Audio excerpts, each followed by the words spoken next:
Alrighty, so that just looks alright. It's not as red as it was last night, so that's a good thing.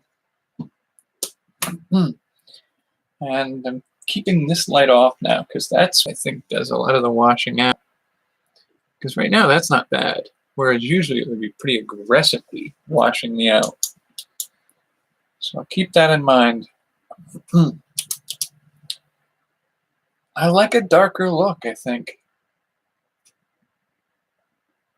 Or at the very least, if I were to do lighter, I should use a diffuser so that it bounces it a little bit. I can do that. So I didn't go out, like, it turns out that several video ideas that I'm working on are moderately dependent on outside shots. So I'm headed down to, I guess, the location where both those stories take place over a decade ago tomorrow. So I'm gonna get down there, go down to the capital city, and get some still images of the store I worked at, and the drive-thru that I went to. And I think what I'm actually going to end up doing is just taking the stills of the drive-thru stuff, and I will green screen outside my car window and act the scene out as if I'm driving through it, and so green screen in the backdrop. And then for the reverse angle where it's looking into the car, I will set my camera up on a tripod outside my car and shoot the video in. I may green screen behind me in the car so that I can stitch in addition, because the story actually is two of us were in the car. I wasn't driving, I was a passenger. And doing that would be possible for me to be both the passenger and the driver. Oh, like baseball cap and glasses or something like that. And that would give me the ability to act out both roles and do the drive-thru, and I'll do the voice for the drive-thru. And I'm debating, I'm playing around with, like, that's just like a short anecdote. Like I do the lead-in, the intro, then the going to a drive-thru portion of it, and then I could end it there. That would be a very short video. So what I'm thinking I'm going to end up doing is the whole day was a series of just WTF moments. And so that's what I think I'm going to do, is make it the what WTF day kind of. So set up the, got together with a friend, went to the drive-thru just before we went somewhere to eat, and then where we were eating, something happened, and then we left there and we went to the movies. And I think the way to set that up is to do the intro, drive-thru sequence, then like the picnic table we were at to eat lunch and what happened there, and then going to the movies and like sort of a punchline ending for that one, and then a closer for the video. I think that makes a better video. So I think that's what I'm probably going to do for that. The other short one that I was going to do, I think I can pretty much do here. I'll get a different angle. I'll flip the camera around and point that way, and maybe that way, and maybe this way from the side, so that each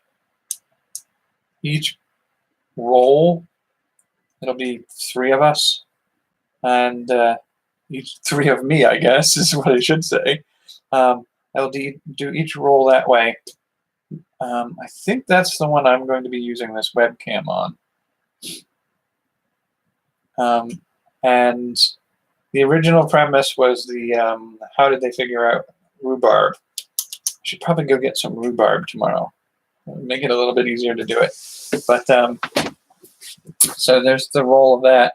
But it's really, again, it's going to be a setup of describing that. And I may have cuts between sequences of me leading on the point. Because the first one, honestly, like a warm-up to the idea of like, just, it's really a premise of like how weird is, like, the video is supposed to be sort of like a stand-up comedy routine with scenes acted out. And the scenes for this one are really like, simply how did we figure out certain things are safe? Like, who's the lunatic who was like, oh, yeah, the dog ate that plant out in the yard along the fence, and it died. And then somebody else goes, have you thought about digging up the roots of that poisonous plant and baking them in the oven and then eating them? Like, what kind of nut monkey does that? And so scripting that out, that's a little bit of a like, what? Why would you do that? But the actual joke in part of this is, like, I may just call it the rhubarb one because it's sort of a red herring. It leads you to think that that's all it's about. But rhubarb is another one of those plants where, like, rhubarb, I believe it's from the base up to a certain point is safe to eat. But after a certain point, it's toxic. And so, again, like, rhubarb is one of those plants that if you eat past a certain point, it's poisonous. Like, who discovered this, and how did you figure that out? Like, literally, you have this plant that we consider a food. My mom's favorite pie is a strawberry rhubarb pie. People use it in cooking all the time. And, like, it's poisonous if you eat too much of one stalk. Like, how did you figure, or like, it seems like a very unsafe experimental process they go through. And so, like, doing the potato plant, like, a dog or somebody eats a leaf from the plant and gets violently ill or dies. So let's dig up the root, cook it, and eat that, because that seems like a safe idea. And then rhubarb, oh yeah, it's poisonous, but only half poisonous. Half of it you can eat safely. It's like, how did they figure that out? Like 3 people sitting at a table passing it around until one of them dies? What? It's just like, why? And then, you know, like, so I want to do sort of like an intro to the idea of like 3 weirdos sitting around their table in the kitchen. And I feel like it's going to be like 2 or 3 small skits stitched together by the narrative between them all. And it's just sort of like, the first one is, you know, the dog died eating the plant out in the yard. Oh, okay, let's boil the root and eat it. And then cut to the next next intro of the next bit, or me riffing off of that idea. And then the second bit is the rhubarb one. And I sort of like close out with the punchline on that one. And then just do like a chaser at the end where it's like, oh yeah, we pulled all these weeds out of the ground the other day. I'm going to set them on fire and breathe the smoke in. Like, who had that idea first? Whose idea was it to burn a bunch of leaves, breathe the smoke in. Like, that's tobacco right there. Like, why? And I might do that and then do a fourth one where, like, just as the closing, like a sort of almost like a blooper at the end of the finish. And it's just one of the guys sitting at the table is like, yeah, I tried the same thing with the burning the leaves thing. Have you ever noticed how significant? Totally stoned. But so, like, that's sort of like the skit design on that one. And that one I can do pretty much with just this camera at this location, um, doing it pretty easily that way. The camera with my car and the green screening and still images from a drive-through, that one I can do pretty easily too, I think. The last one's going to be the tricky one because it's going to have to be, again, still pictures for green screening with, but it's going to be a full me standing shot. And I have to get the ground right. So I have to set it up so that the way I set the camera up to shoot me standing there catches my feet and my head, me from foot to head. But I have to do it in such a way that the angle is right, that the green screen storefront can be laid in and it would work just fine. Because that's going to be the tricky part. Trying to get the angles of the shot for the storefront and me done right. That's going to be tricky. I got to figure out how I'm going to pull it off because my tripod isn't like, if I take a picture of the storefront just standing there doing this, that's not it's not the same height as where my tripod would be. I got to figure out how to line that up right. I might just put my camera on a tripod and see where it lines up and do like a marker on myself, and then go take the shot holding the camera right in that position.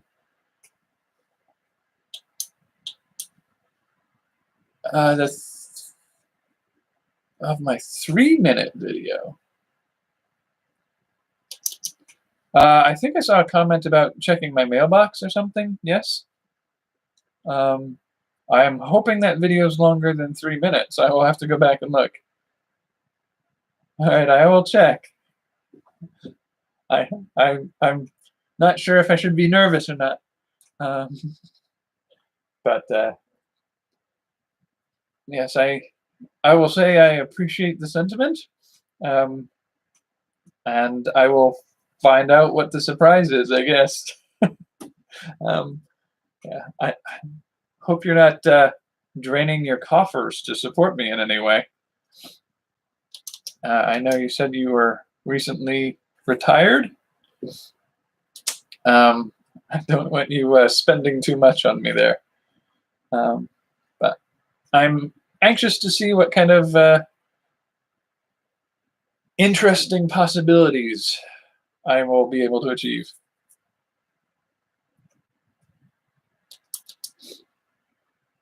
Yeah, so I'm thinking of the videos I'm going to play with tomorrow. I'm also trying not to follow too far down the path of getting absorbed into the idea of doing that Star Wars rewrite. I'm still kind of like, I'm still wasting time rewriting the scripts to work it out right. And I'm brainstorming ways to do the costuming and makeup. Like, I'm browsing cosplay websites where people talk about how they design the different costumes and stuff like that. And I'm like, oh, how could I achieve the look of a child's face with my face? Because if I want to do a young Anakin, how can I make this face younger? And I'm like playing around with like, how can I pull this off? What kinds of ways can I do that? And I was like, yeah, but we got other things we need to be working on. I spent a good chunk of yesterday shooting 3 videos for the edited content. So I'm a little bit ahead. I still have to edit and post them. The next one goes up for Captain Marvel tomorrow, and then board game would be Oregon Trail board game or tabletop game on Monday, and then product and service on Wednesday, and then taste test on Friday, and then art or music. I'm pretty sure I'm doing art, but I may get down to my storage and do my music. I haven't shot that video yet.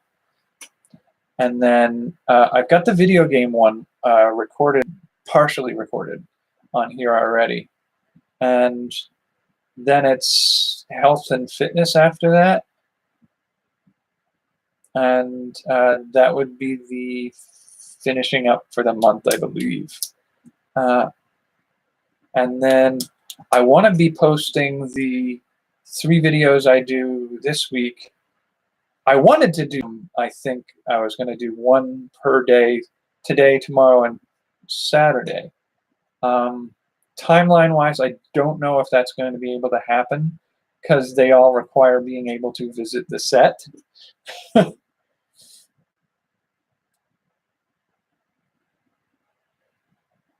It's 3 minutes. Really?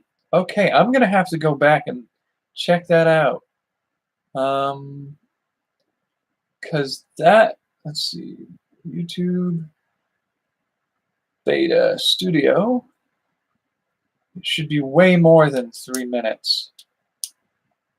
It did suggest to me at one point that it was having trouble.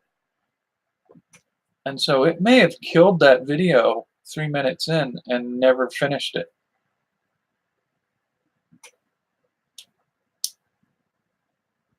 It has watch time currently is 3 minutes. Come on. Okay, so live videos. I don't know what happened there. I know I was trying to adjust the webcam, which is better today. Video creation day 4 was yesterday. I'm live on 5 right now. How long is it? It's listed as only 3 minutes long. Oh man, that's crazy. Okay, so I guess what happened there was gaining access to the webcam to adjust the visuals, because if you look at the early video last night, it was a glaring red, just like an insanely red picture. And so I went in, and while filming with this camera, I tweaked the color settings and got this color setting to work out for me. And I just kept doing it because it said it was, I had the timer up in the corner and everything. And so I assumed it was continuing to go. I guess it wasn't. Wow, I lost 35 minutes of content, I guess. Well, essentially, trying to remember what I talked about last night. The battle plan for going forward with the 3 videos. I liked the idea of doing 1 per day for today, tomorrow, and Saturday, but I think realistically, based off of the ones I chose to do and the scripting I did for them, that it makes more sense to do them 1 a week for the rest of the month. I think that would be more fun anyway. I can tack them in. I'm trying to look at the schedule here for what the rest of the month looks like. We're on the 11th. So tomorrow,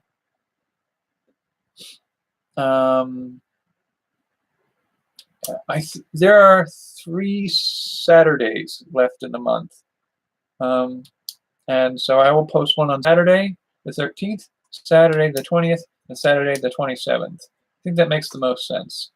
And then I will be uploading some writing samples to my Tumblr, and then next week is, this coming week is a board game design week, and so I'll be playing with that. And then after board game is another product and service category creation. And after that, like the 28th, 29th, and 30th are the first 3 days of, I guess I'm doing a cooking show. A cooking show on YouTube. That's the video, or the food related content idea. So I guess I'll do a week's worth of cooking videos on the end of the month. And then, yeah, I mean, I'm surprised at 30 some odd minutes of content I made last night, but I know not to mess around with the features of the webcam while filming, I guess, in the future. While live streaming, anyway. Yeah, that's weird.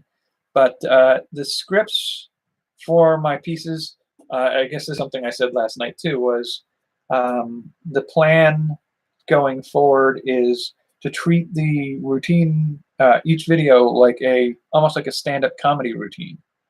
So I get up and I do the lead-in to the joke, where I talk about, like, okay, so you ever have one of those days that everything just seems to happen and you're like, WTF? Like, you're literally wanting to say WTF? I can remember one day in particular, and that's sort of like leading into the video. And the video itself was really going to be like the drive-through window, which I could put the camera in my car, drive up to a drive-through, and record myself going through the drive-through, and then voice over the parts. And then for the part of looking into the driver's side from outside can be done in the driveway with the camera pointing into the driver's side window. I can do those scenes there. I think what I'm probably going to end up doing, though, is just shoot the whole thing in the driveway using the poster board, the bright green poster board, as a divider between driver and passenger seat. So I can be both passenger and driver in the car. And then that's for all the shots looking into the car or from one seat to the other inside the car. And then flip it around, have the camera in the passenger seat looking out past me as driver, and have a green screen on the outside that I fill in with still images of the drive-through. I think that's what I want to do. Setting up the shots for that, getting the still shots are going to be the hard one, especially for that. Getting sequences of me acting out scenes in the passenger seat, acting out parts of that in the driver's seat, and then acting out scenes with the camera from passenger seat out into the exterior. Those are all going to be, like, I can do them one at a time. Like, in a conversation between me and me in driver and passenger seat, it's going to be back and forth in editing, but it can be just me reading the whole script in passenger seat, cutting out the excess, and then me in driver seat reading the whole script, cutting out the parts that are in the passenger seat. And then it's going to be tricky, but that's part of the fun of doing this for me, I think, is getting the practice in on how to put the scenes together in a way that allows me to edit them into a meaningful finished product. Because if I'm going to do something like that Star Wars one, it's going to be a lot of techniques that I have to try and learn. And I was talking with some people online on a forum last night. We talk about movie previews and stuff like that. And somebody was, there's a YouTube channel on here called Previewed. It's lowercase p, capital R. So it's it used to be the movie preview review. And so they basically watch movie reviews and sometimes games or movie previews and review them. Not the movie, the previews. And in the lead up to Avengers Endgame, they've been doing a revisit of all the Avengers Marvel Cinematic Universe trailers. And we get into discussions on their forum sometimes about whether or not we like certain movies. Some people like, some people don't. And like, what parts don't you like, and why don't you like these aspects of this movie? And like talking about Iron Man 3 the other night, and I'm like, oh, that's a hard one. I mean, it was an okay movie. I feel like there were things that they should have done better. And that's, if you watch some of my other videos on this channel, that's something I do a lot. Like, you could make a really good movie. You could make a good movie better. You can make an okay movie really good if you just do some things sometimes to it. And I like taking those ideas and saying, like, if we tweak it this way, does it change the meaning or, up the ante on the movie itself? And I'm like, I started doing that for Iron Man 3, and I'm like, oh, I wonder if I could act out a rewrite of Iron Man 3, because that should have it. Like, they misused a lot of characters and a lot of potential storylines there. So, like, is this something I'm going to do more and more of? Like, this is exactly what I'm doing with the Star Wars prequels. So would I redo an Iron Man 3? I think part of the thing I would probably do with that is split it. You had 2 stories in there, and you should have just gone with one at a time. And just buckled down and made the power of each story more significant and the villain more substantial, and not mistreat those characters and not do any of the magically fixing all the problems that the movie created at the end. But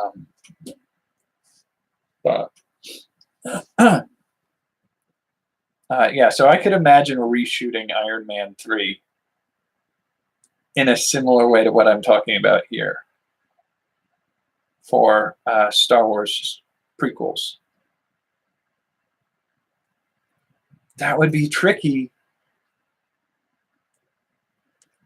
I'd have to go back and rewatch Iron Man 3 and get a sense for, like, scene for scene, what I want to salvage and what I want to rework, and see what the cast is like. I'm trying to remember, and I feel like the cast for Iron Man 3 wasn't a particularly substantial cast. I mean, it was mainly him, the kid. Okay, so the villains, yeah, yeah, okay. So there is something more to it. And I'm thinking, like, it almost feels like that whole movie was Iron Man, Rhodey, the extremist villain, the main henchman, and Pepper. I feel like that was it for the cast, but there's more than that. There's substantially more than that. I need to think about that one carefully. Like, oh man, like, that just brings to mind, like, if I'm doing any movies like this, do I play the role of all the extras in the background? Like, Iron Man 3 has, like, this scene where he's talking to the media, and you've got all the reporters holding microphones up to him. Do I play each reporter one at a time and just composite all of me together in one scene? That would be shooting that scene like 23 times.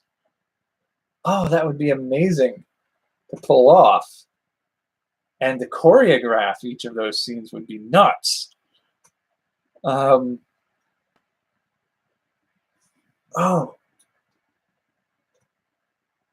Like, I don't want to do something cheesy like have a mannequin stand in and hold a microphone up or something like that, because I feel like that cheapens the end product. Um, it makes it more of a joke, and that's not my goal. Um, and it's like with the Star Wars movies, it's a similar trick. And like that's why I like the practice on these videos that I'm working on this week are good practice. Like I'm going to end up being the drive-through attendant. I'm going to be the driver. I'm going to be the passenger. And when I do the picnic table scene where we're eating, it's going to be me and me sitting next to each other or on either side of the table, enjoying the beautiful spring day or whatever. And then a voice of me repeating a voice. Um, so I'm going to be playing the roles of 3 different people shooting a video, and I'm going to edit them to make it feel like it's all in one scene. I don't know what SE is. um, so editing that together, like 3 people or 2 people and a voice in a scene, I could reasonably pull off. If we start talking about doing a reshoot scene for scene of aspects of Iron Man 3, we get into tricky territory when there are scenes with 5 or 7 people in the same room. Like if they're not next to each other, I can edit some of that in. Just do a picture of the set and half that image with me recorded. Okay. Somebody seeking submissions to their channel, subscriptions to their channel. The editing of scenes with 2 people talking against each other, that's sort of easier to do. I'm gonna have to look through. There's some tutorials on HitFilm Express, which is one of the editors that I can use, of how to clone yourself. And there are a couple like scenes that people who do the tutorials on these videos do, where like they'll be sitting on a couch reading a book, and somebody will come in and set something down on the coffee table and sit in the lounge chair next to them, and then somebody else would come in and throw a football to the guy in the lounge chair, and you can cut all those scenes together. It takes a little bit of doing to figure out how to pull it off. It gets harder if 2 people have to touch each other. So if I'm going to be fighting myself, if I'm going to be punching myself in the face, like I'm going to be the person throwing the punch, I'm going to be the person receiving the punch, and I'm going to have to feel the impact of something that's not happening while reacting in a way where the digital effects of the overlaid person throwing the punch connects in a way that the person receiving the punch.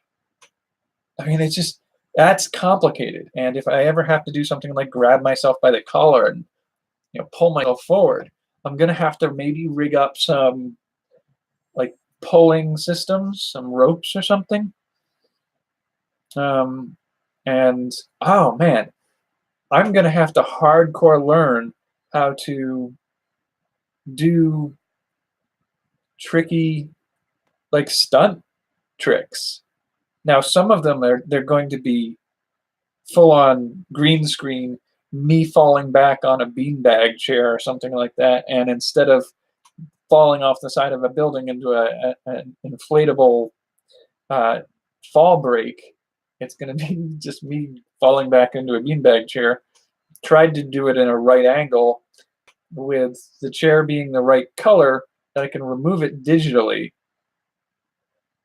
and then stitch the scene together in a way like that'll be tricky, but that's kind of the fun challenge of figuring out techniques where I'll maybe be able to pull off those scenes. And annoyingly, I may have to rewrite scenes to make them easier to shoot with limited technology, but that just may have to be what I have to do. Um, yeah, I mean, I don't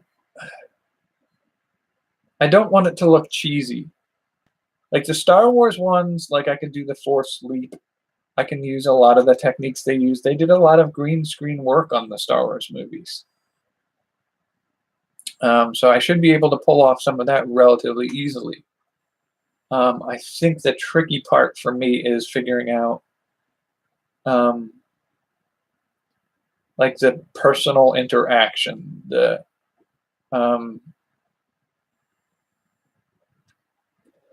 like if you do in episode 1, you have the Darth Maul and Qui-Gon Jinn lightsaber battle,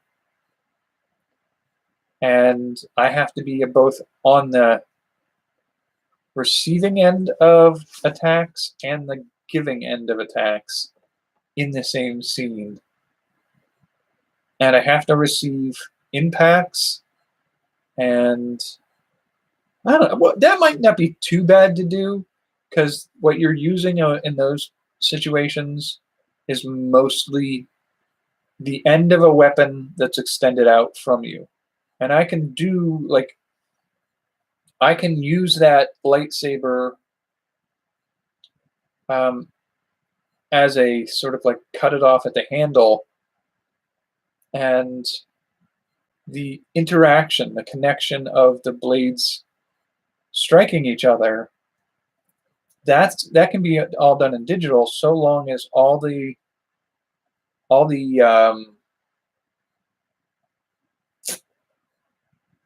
pieces line up right. That's I think there's going to be. I may have to make green screen multi-position still rods, so they're all green screenable out. I can cut them out visually, but in order to do that combat, each time the blades strike each other, I have to be able to have mine hit the same spot in which I'm going to have the blades strike from the other side. So I may have to put in like a physical object that both hitting and blocking happen at that location. So when I'm blocking, I block a physical object that's in that location. If I'm hitting that object in that location, and then I can stitch them together. That's not a bad idea of how to handle situations like that. I might be able to do something similar for fist fight or physical combat. Like in an Iron Man case. I want to do it all practical effects. I don't know that I have the capabilities of. Maybe I could figure out animating like an animated, like a Blender animation for Iron Man's suit. I could maybe do that. I don't know that I want to do a lot of that. I would almost prefer to do more practical effects. But yeah, for some of those, you're just going to have to maybe do some animated or digital effects. Like the green screen, I don't necessarily consider digital effects, especially if you like the big scenes where you're moving through a lot of space, or falling off a building, or flying a pod racer through a canyon. Like, to me, build the model terrain.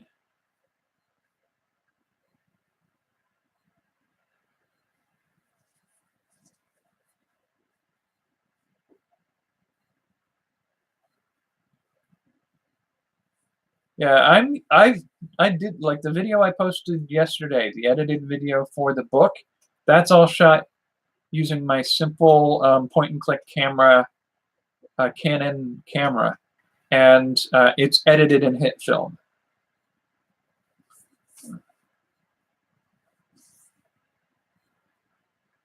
Yeah, I guess After Effects has at least the same or many of the same capabilities as HitFilm. HitFilm for me is free, so it's a little bit more appropriate for my wants and needs.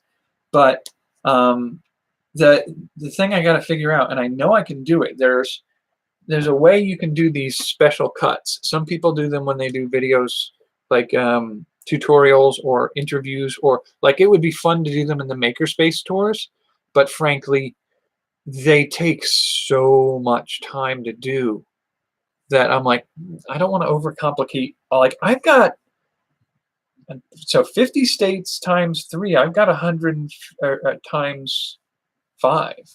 So 250 videos total. And I don't want each one of 250 videos to take 5 hours to produce. It's just not practical for me to do that. But there are certain types of transitions that you can do, and they involve doing a lot of setup.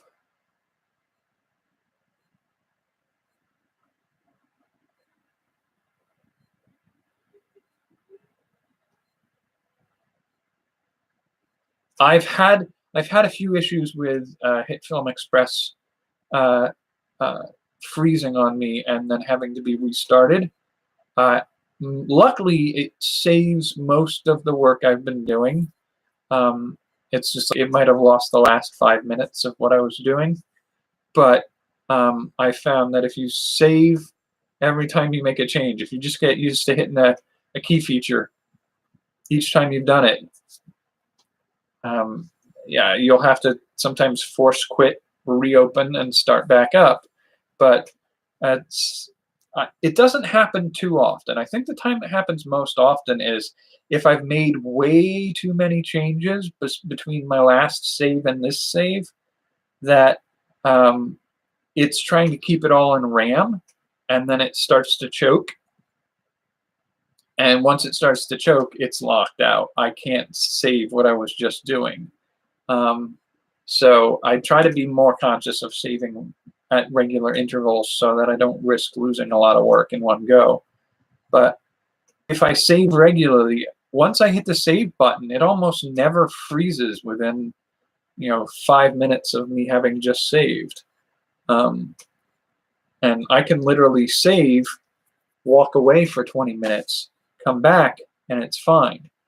But if I work for 15 minutes and make 23 changes, get up and walk away, it's almost guaranteed that the next change I try to make, it's going to choke, and then I'm going to lose everything I just did. I mean, it's still a really versatile system. But the transition I was thinking about was, there's a transition you can use in HitFilm Express, and I'm pretty sure you can do it in Premiere and some of the other ones in After Effects and stuff like that. What it is you have somebody, you're filming a scene, you have somebody walk across the screen in front of you, and in front of them is the scene you were filming, and behind them as they walk by is the next scene that you're going to. And you can do that with a few other ways, like if you're doing a sweep across a room and there's a pillar in the middle of the room, if you want to transition, you can hit that pillar and that room changes on the other side of that pillar. As the pillar pans across your screen, it's essentially just doing a wipe. But you set it up to do that, and then the next scene that you're going to go film, you start at a straight object that you can line up that pan starting off of, and you just stitch those two pieces together. And it's like as you pan, as an object moves across your frame, it wipes to the next scene. That's a really cool feature. But it's also something you can use to do certain effects, where if you want to, if I were to do like a falling off a building scene, I don't know, I keep going back to that one, but you could do a falling backwards and down into a scene that's green screen down below, but right before you hit, you transition to a side view, and if your fall is going to be, a long fall, but you only have like a 4-foot drop that you want to do, you're going to have to do a lot of jump ups and catch yourself on film falling that 4 foot or whatever into the pillow or the cushion or whatever you're landing on. And you're going to have to try to stitch most of those together. So if you're doing a fall and you're going to stitch a 4-foot fall to a 4-foot fall, you can do a flagpole in the way, and you transition from fall 1 to fall 2, and the flagpole wipes from one scene to another, or you drop past a line of clothing hung out to dry, and as you wipe past that, it wipes to the second fall sequence. And so there are these little hacks you can do. It means adjusting the position and frame of your scenes to be something you can set up in a practical way to do what you're doing. I think, with techniques like that, when I learn how to do them well and pull them off, there are a few other ways that I can do it. There are other types, like tilt up into a sky, and as the sky gets brighter and brighter as you get closer to the sun, it washes out, and then you tilt back down and you're on a different scene. You can do somebody walks right at the camera, and as they get too close to the camera, you shift over to a different scene, and it's a different scene. It's just a transition, and different transitions can make it possible to do scenes differently. If I'm doing a lot of this in front of a green screen, I may end up having to shoot the same scene 3 or 4 different ways, basically keeping in mind, like, I think what I'll probably end up doing is green screen background, and if I'm doing a scene where you're looking at me with 2 other me's in a conversation, and then you want to get a different angle on that scene, because I won't have like a full studio to do a lot of that with, what I'll probably end up doing is front on scene, record the whole scene, and then record the whole scene again, but change my positions so that it looks like the same scene from a different angle, but it's literally the camera hasn't moved, and it's only me changing positions. The green screen's still in the same position. So it makes it possible for me to build a whole set with all 4 walls out of one green screen and me. And like, that's one possibility of something to do. The setting up the green screen and doing wide landscapes, or me looking over a railing and then cutting in a scene of events happening on the other side of that railing, like an angle down of me in front of a railing, and then past me on the further part of that angle down, you could get people walking around, or people at a party or something like that, that would have to be a separate shot, or in some cases miniature landscapes. Now, like scenes like pod racing, I think I want to do as like miniatures, like miniature landscapes, camera moving through the landscapes. I want to build mini pod racers, I think. Little RC, or what are those cars? There's a little electric cars that follow along a certain track. Like, I think that would be kind of fun to do, and do like one part of the track be the like first leg of the pod race scene, switch the angle and the appearance of the next leg of the pod race scene. Like, that could be a pretty intense, that'll be days, if not a month, of shooting to get just that scene all together right. But to do it all in practical would be half the fun of doing that, I think. And then there's things I'll probably have to do, like some stop motion or stuff like that.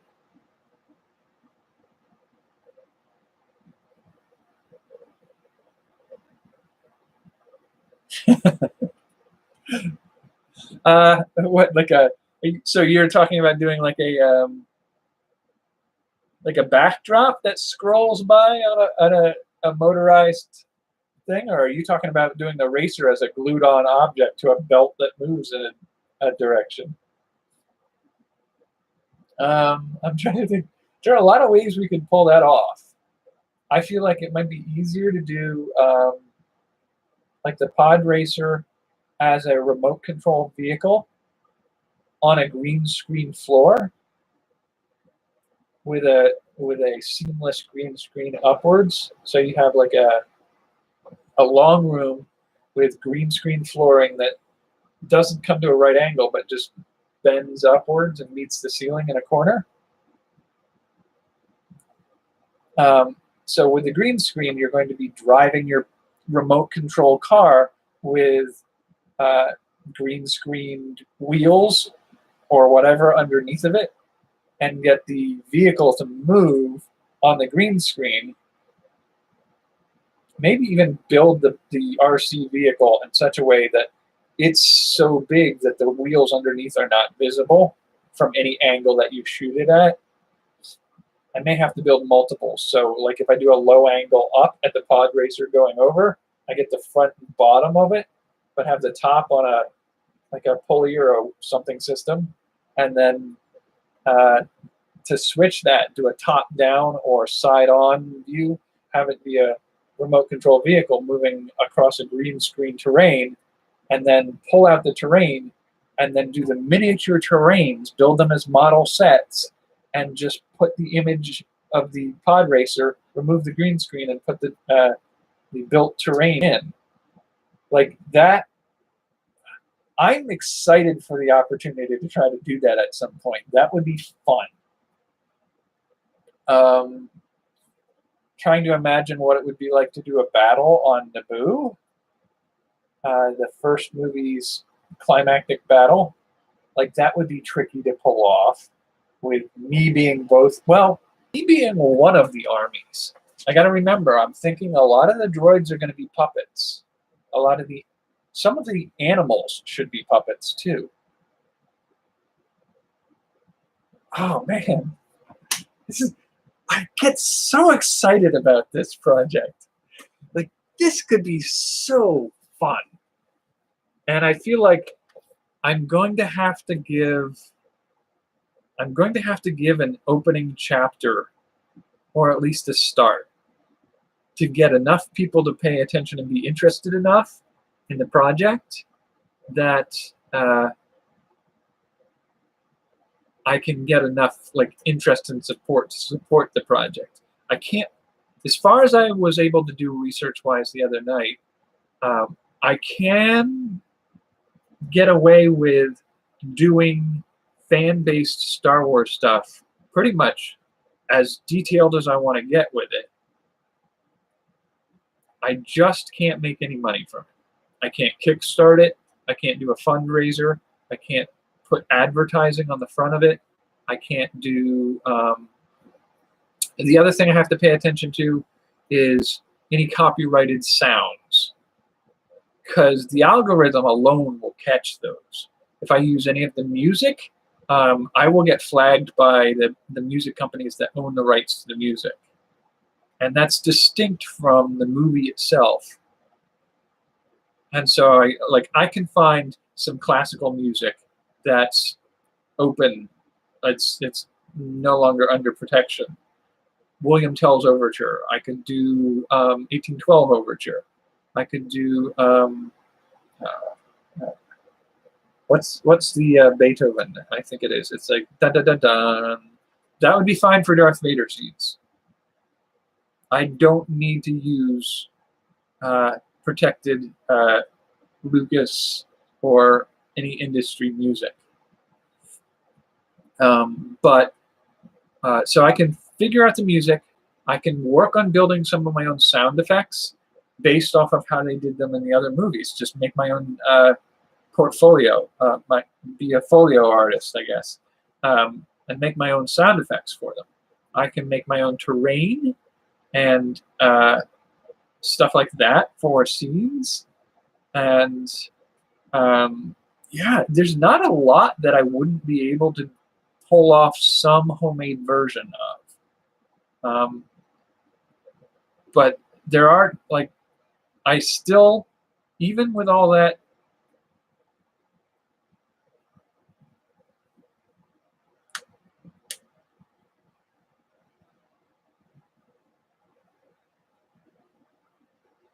I think we talked about Photo Sounder once before, right? But it's just like, that would be fun, just building the sound effects I need for it. And I have to be careful though that I make no money from the Star Wars based stuff that I do.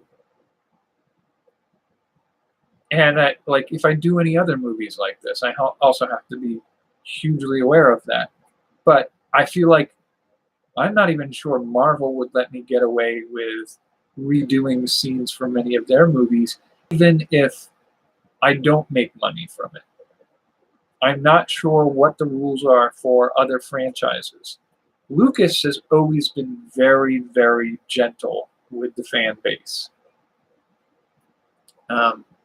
But, I mean, the other part of it is, if I'm going to do this the way I want to do it, like full on, I can make some special effects to change my face in any number of ways. But between being all the characters in this remake, I'm going to go through a metric buttload of makeup. Even just like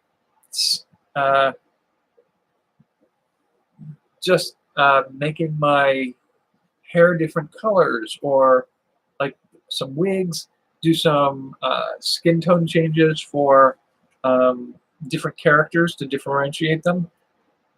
I'll be a little bit careful about trying not to do brown face or anything like that. I mean, unfortunately, the consequence of that is the entire cast is going to be white, because it's all me. But by the same token, like, well, maybe not. Maybe someone will be green and blue and whatever other colors you want. But at the same time, like, doing a Padme face, an Anakin face, a Qui-Gon face, an Obi-Wan face, a Palpatine face, like, all of those, just doing the different makeups to highlight my cheekbones in one scene, or change the look of my nose in another scene. Well, Yoda would have to be a puppet. And that's where, like, some of the puppetry comes in. Yoda was originally a puppet in the movies. And so, like, a lot of the creatures were puppets. Jabba the Hutt was a giant puppet. So a lot of this stuff would have to be done as puppets. Now, the thing is, with the use of green screen technology, I can alter the size of a puppet. I can make a Jabba the Hutt who's going to officiate over the pod race scene. I can make him this big, and I can put my hand inside, and I can move the hands and do Jabba the Hutt puppetry on a small scale set that I can then stand in front of a green screen and shoot myself as a person standing next to Jabba and stitch those two scenes together. That involves some of the techniques I'm going to have to play with here for the videos I'm doing this week, where, like, getting the alignment of the storefront at the same position so that when I stand in front of the green screen, it's not looking down at me, but up at the storefront. You can't get those two angles crossed in the wrong way, otherwise it looks fake. Now, if I'm going to do something like a miniature scene with a puppet Jabba the Hutt, I have to plan it out so that the place I put the camera when I green screen myself in is at the right angle for the rest of the scene. And that's a trick I'm going to have to practice, and that's half the fun of doing some of these simple short videos, is figuring out some of those practice, like the techniques of how to do that. the in-camera tricks and the practical effects and how to stitch them together in the right way. And like, I feel like there's a lot I can do with some of those things. Like Jabba the Hutt's a puppet. Anything that's not something I can build as a costume over myself will probably end up being a puppet of some kind. So like the battle droids, those would have to be almost like a marionette. And whether or not I make them small sized on a small green screen stage and marionette them out on the stage, or if I do them as human sized battle droids, I might even have to do both.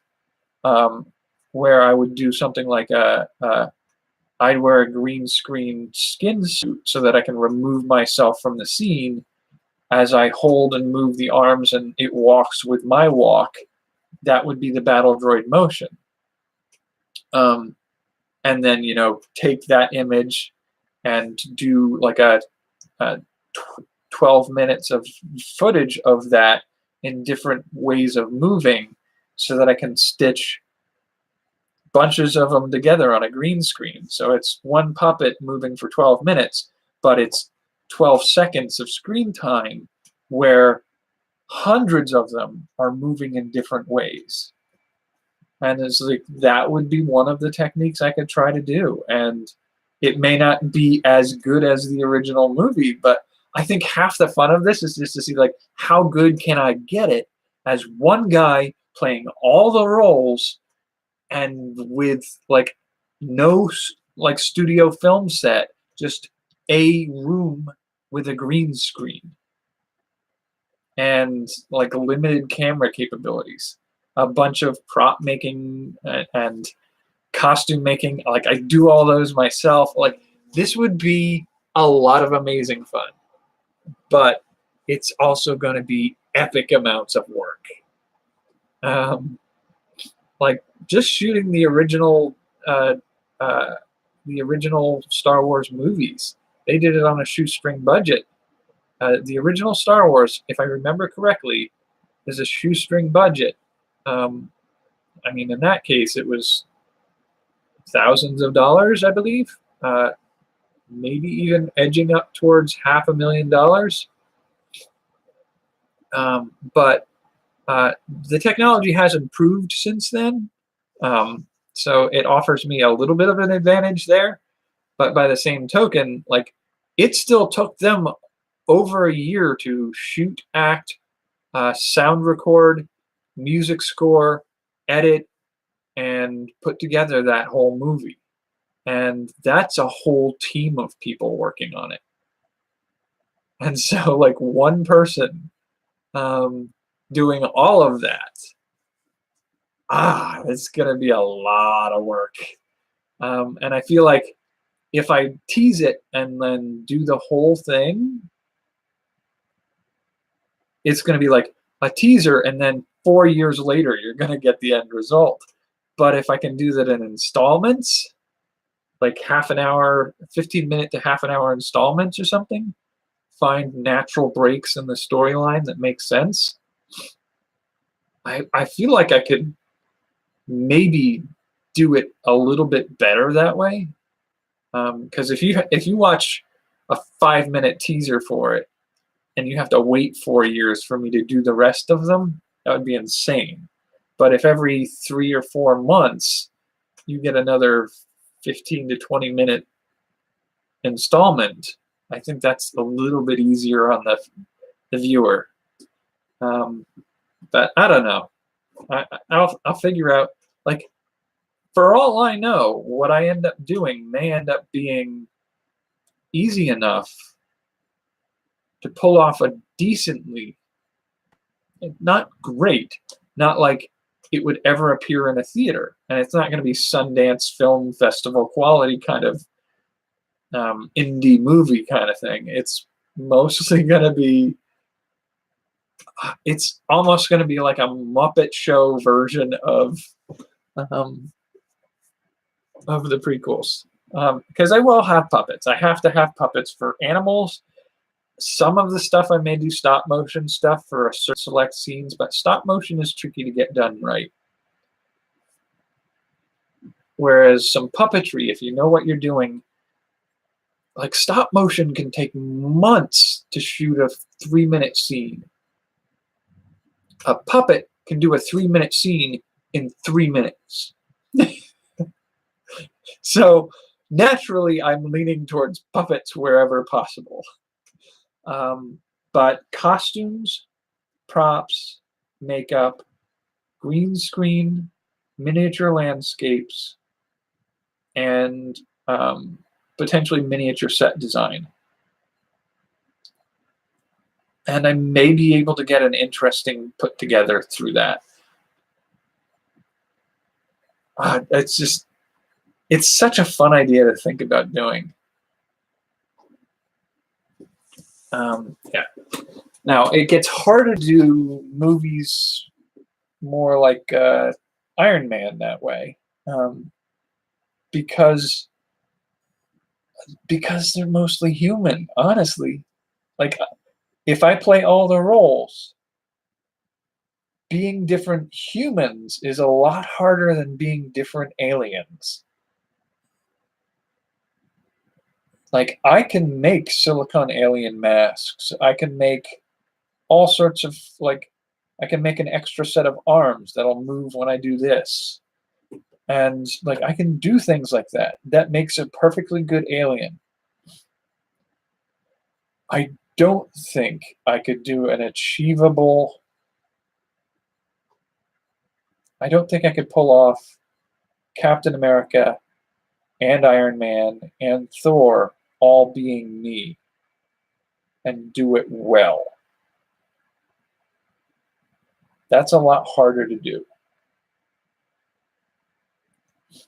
Maybe. We'll see how well I do with practice runs on makeup to make me look like a young Anakin, Shmi Skywalker, Queen Amidala, Qui-Gon Jinn, Obi-Wan Kenobi, and Jar Jar Binks. Like, if I can do that, maybe I could do an Avengers lineup, or a Justice League for that matter.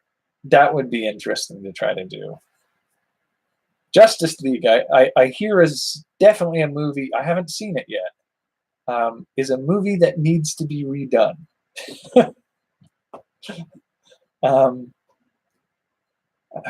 Yeah, there are a lot of projects that would be fun to do this way.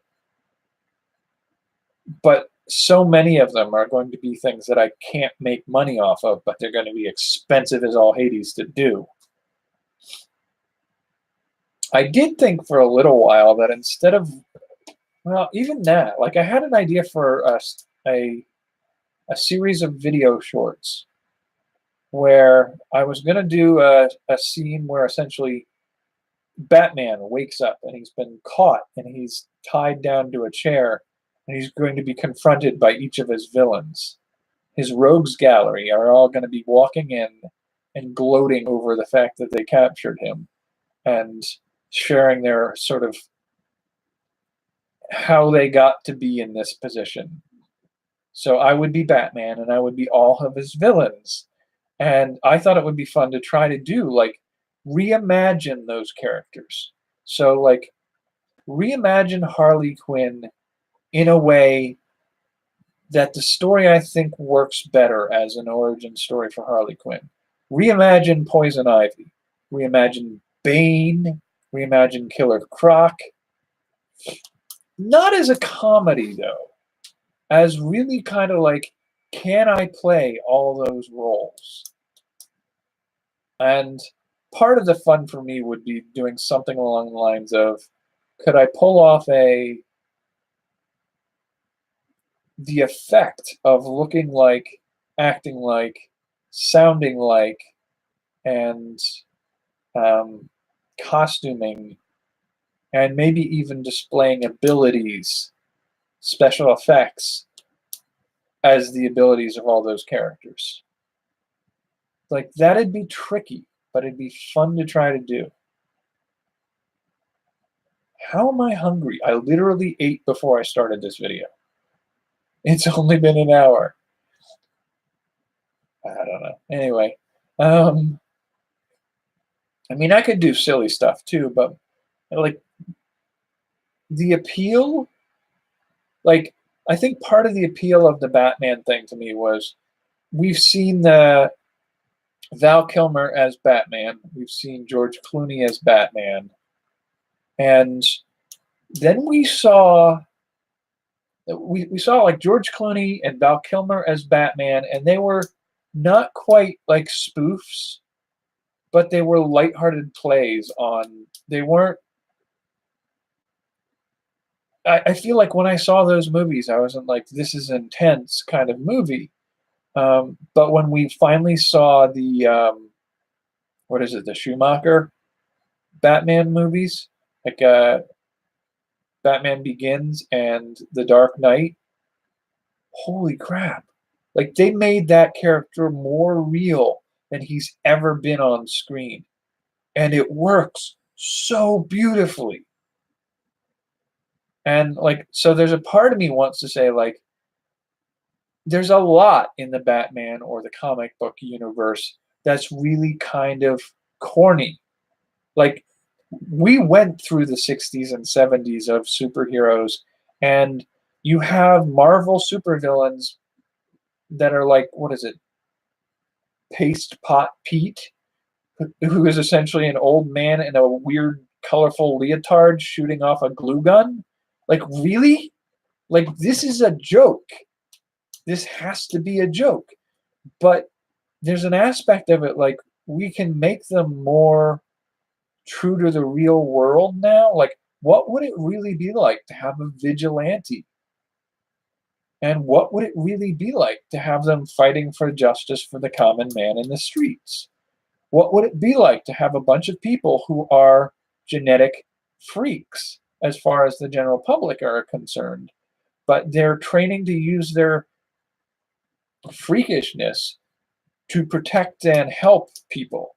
Like, that's a seriously interesting story that, if played in a real world setting, could be done beautifully as a drama and action and adventure story without the campy leotards and the silliness.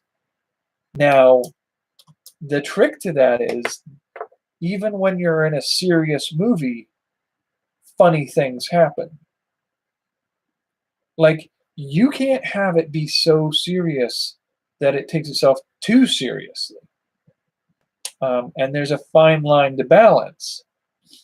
But like, I think the appeal of doing the Batman shorts for me was to sort of reinvent the characters. So like when we've seen the Spider-Man movies, we've seen they had him bit by a genetically engineered spider, and the retrovirus combined with his own genetics to turn him into a genetic freak. The comic books aren't like that. He was bit by a radioactive spider. And as much as it would be fun to, stay true to that story is unbelievable now because it's so silly to think that just a spider becoming radioactive is enough to mutate somebody into a superhero. It just doesn't make sense anymore. The Daredevil TV series. Daredevil was a normal person who was exposed to a toxic waste that blinded him, but also mutated him enough that he picked up his extra sense. In the recent TV series, he was blinded by a spill of toxic waste, but he's a special kind of mutant who has sensory capabilities that got woken up by the stress of that certain situation. So he was born deformed in the means of being able to do those things, but he didn't fully gain access to it till the trauma of going blind and losing a sense woke the rest of it up. So, like, that's a little bit more easy to believe than splashing toxic chemicals on yourself makes you a superhero. Like, they tried to do something similar for the Incredible Hulk. When they did those Hulk movies, his exposure in the first Hulk movie, I don't think I've seen the second or was there a third one? There might have been a third one. His change into the Incredible Hulk in the first one that I saw was a combination of exposure to nanites that were supposed to heal and repair his body, some genetic engineering that his father did on him before he was born, and exposure to a dangerous level of radiation that triggered all of those things to work together in a way that made him the Hulk. Now, that makes a lot more sense based off of what we know scientifically now. And given in 30 years, it'll sound silly just as much as anything else. But what we're looking at is a source material where a guy was standing on an atomic bomb site and the radiation just changed him. Like, that stuff doesn't make sense anymore. And so when you look at especially DC characters, there's a lot of magic that turns them into who they are. And so, like, Poison Ivy, like, how does she get her powers? In the comics, it just makes no sense. Even in the most recent version of her in a movie, it doesn't really make a lot of sense. But there are ways that you can make that origin story scientifically plausible as far as we know right now. And so there's a part of me says, like, yes, that would be fun to try to line up. You know, Harley Quinn's a bit more easy to do because she doesn't have any special magical abilities like Mr. Freeze or Poison Ivy or any of those types of characters. But I still want to kind of like modernize them and make them more real. And do sort of like the Batman Begins version of characters. Part of the reason this was something that came to me was when we saw Batman Begins and then we saw The Dark Knight, I went, wow, that's like real people in those roles. That Joker is a real crazy guy. He's not some cartoony weirdo going way beyond the realm of like a normal human being. He's just a lunatic. Their Two-Face, that's believable. I never saw the third one with Bane. I don't know how well that one plays out. But they did like, what if we had build this character using only what's real in our current world? Can we do it? And part of me is like, ooh, I can already imagine the perfect real world Riddler. I'm on the edge of figuring out Mr. Freeze. I'm playing around with ideas of like Poison Ivy. And yeah, we're going to kind of bump into the realm of a little bit of science fiction to make it happen. But it's science fiction based off of what we're currently trying to achieve technologically. And, you know, Harley Quinn is easy to do like a Riddler or a Joker. Like you could do a whole host of some of that and pull it off right. And then like I was thinking about that, like, so if I do that, like if I just do Batman with Batman's villains, it's not as much fun. Like, could I pull off a Superman? Could I pull off Superman's villains? Could I pull off Wonder Woman, a Green Lantern, Hawkgirl? Could I pull off those characters and some of their villains? Like, and I started to do some research and like started to, you know, figure out, okay, how would we achieve this character as realistically as possible? And then follow that up with, here are their villains. How can we achieve them as realistically as possible? And because their abilities are pulled off in ways that are supposed to be as realistic as possible, it would sort of stories, because they're origin stories of, you know, exposed to something in the chemistry lab that gives you powers that you didn't have before. It's not necessarily practical to go that route, but to have somebody be a chemist who's working in a lab on something that can through magic tricks and hallucinogenics and neuro-linguistic programming and deception and stage tricks, could you pull off something that looks like a lot of those effects? And if you had the ability to make people believe you could do those things, could you use that as a villain? And so part of me is like, I want to see if I can rebuild and rewrite all those characters in a believable way. And then half the fun of the other half of the fun of that would be like, now can I be each of those characters? And that would be really hard to pull off, but it'd be fun to try.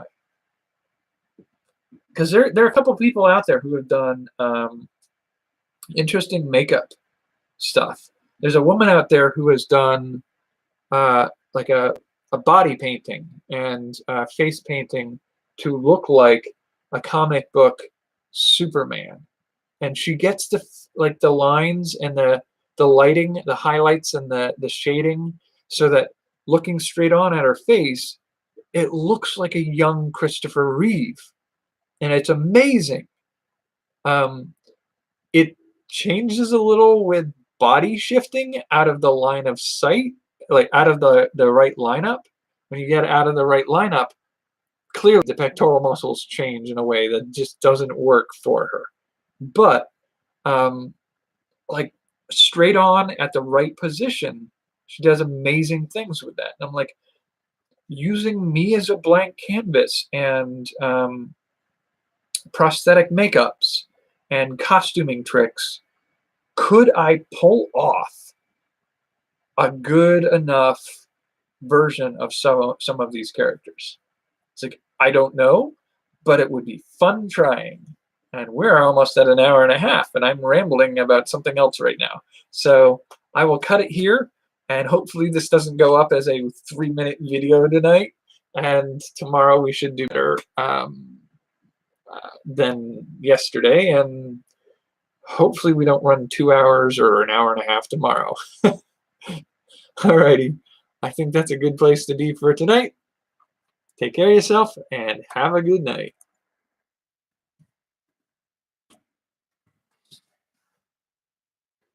Yeah, I did figure out that on my recorded and edited videos that I kept trying to point to the links to my other content on the side that I'm putting in on end cards.